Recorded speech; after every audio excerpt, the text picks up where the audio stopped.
Justin Timberlake has posted a formal apology for his actions during and after his relationship with Britney Spears, which have come into scrutiny since the release of the new Britney documentary. Hey guys, welcome back to another shared news from home. Before we get into everything, if you are new here, please be sure to subscribe to our channel and ring the bell so you don't miss any future updates and videos from us. As always, I am your host, Tyler Joseph Ellis, and I say we get right into it. So, the new Britney documentary, I watched it personally immediately after the Super Bowl, and let me tell you, I could not tell you a thing about the game because this film was all I could think about. If you haven't seen it, it is on Hulu and it is a gut wrenching watch.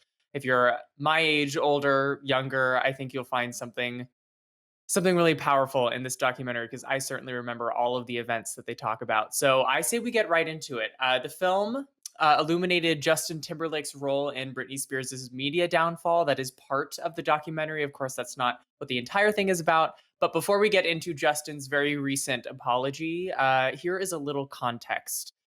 So the new documentary, The New York Times Presents Framing Britney Spears, was released last Friday, which delved into Britney's rise and fall and laid out what exactly her conservatorship means. I won't get into the kind of specifics about a conservatorship in this video. I do highly recommend you watch the documentary to understand really what a conservatorship means.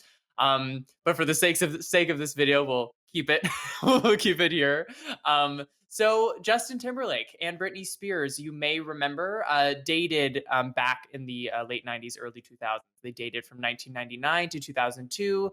And this new FX documentary makes the case that after the couple split, Justin Timberlake deliberately painted Spears as like an unfaithful villain in the press, culminating with this really vindictive music video, which you may have seen for Justin's song "Cry Me a River." With, of course, like a Britney Spears sort of lookalike in the video. So, of course, that did not help the press sort of claiming that the relationship ended due to Britney's infidelity. So, just a whole mess storm of everything. And again, I highly recommend you watch the documentary because it really does get into it.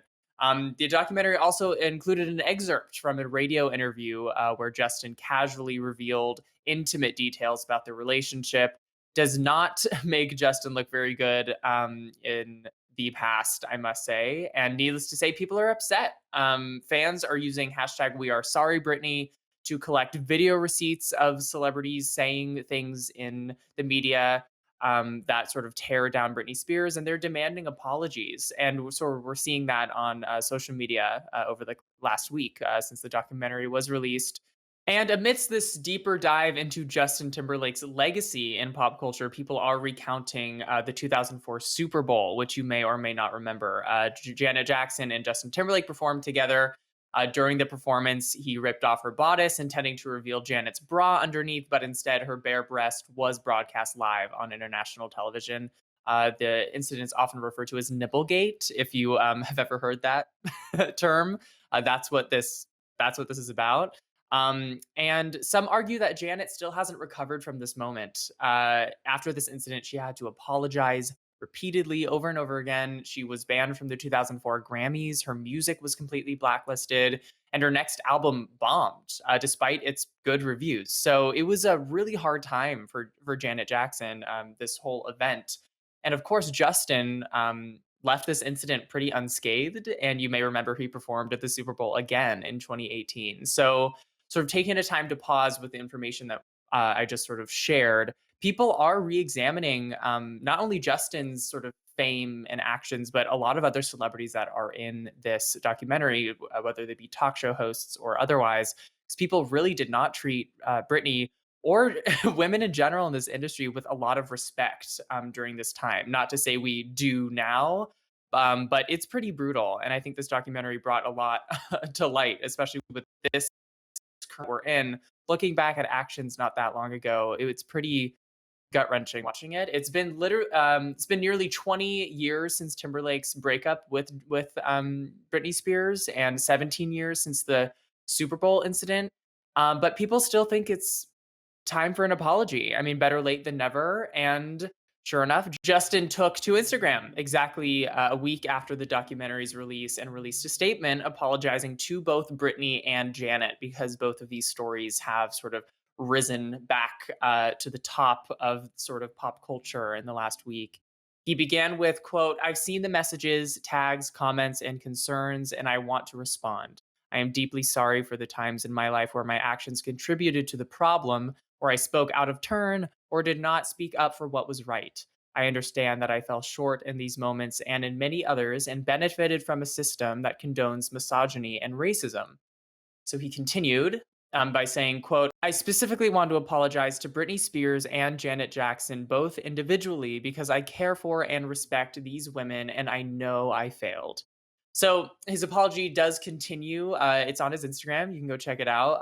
But he does address his own privilege as a white man in this industry, saying, quote, "Because of my ignorance, I didn't recognize it for all that it was while it was happening in my own life, but I do not want to ever benefit from others being pulled down again." So the apology is out there. It's fresh. People's responses to it have been, as with many celebrity apologies, some people being like, "You should have done a video apology," or his fans being like, "We appreciate the apology. Way to go, Justin." And who am I to give my opinion on the apology? I'm just grateful that an apology is out there and people are being held accountable for actions that, sure, they happened over 15 years ago, but they have clearly left a very lasting impact.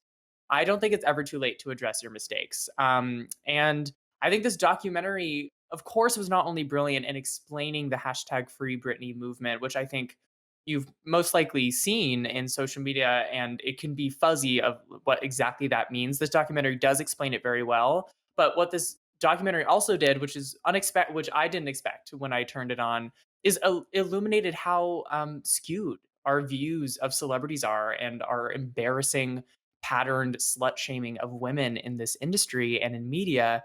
I mean, the tabloids, you probably remember, and how they treated Britney and paparazzi completely following her everywhere she went.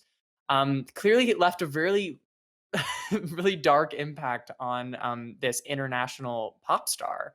And we're still seeing the sort of fruits of that awful behavior happening now. And she's 39 now. So again, I highly recommend you watch the documentary, if you're a Britney fan or not. I am a Britney fan, but I watched it with my roommate, who, of course, appreciates Britney Spears as a pop culture icon. But it's an important watch because ultimately she was she was pop culture for a few years there. I mean, she was the it girl, you know.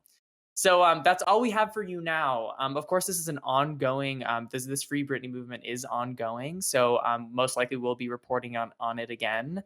But for now, that's all we have. We do want to know your thought on this new Britney piece. Are you part of the Free Britney movement? Do you think more celebrities should apologize for their past wrongdoings? Please do let us know down in the comments. And before you go, please be sure to subscribe to our channel and ring the bell so you don't miss any future videos from us. As always, I am your host, Tyler Joseph Ellis. You can find me on my socials and the screen below if you want more from me. But bye for now and have a great weekend, everyone. Bye bye.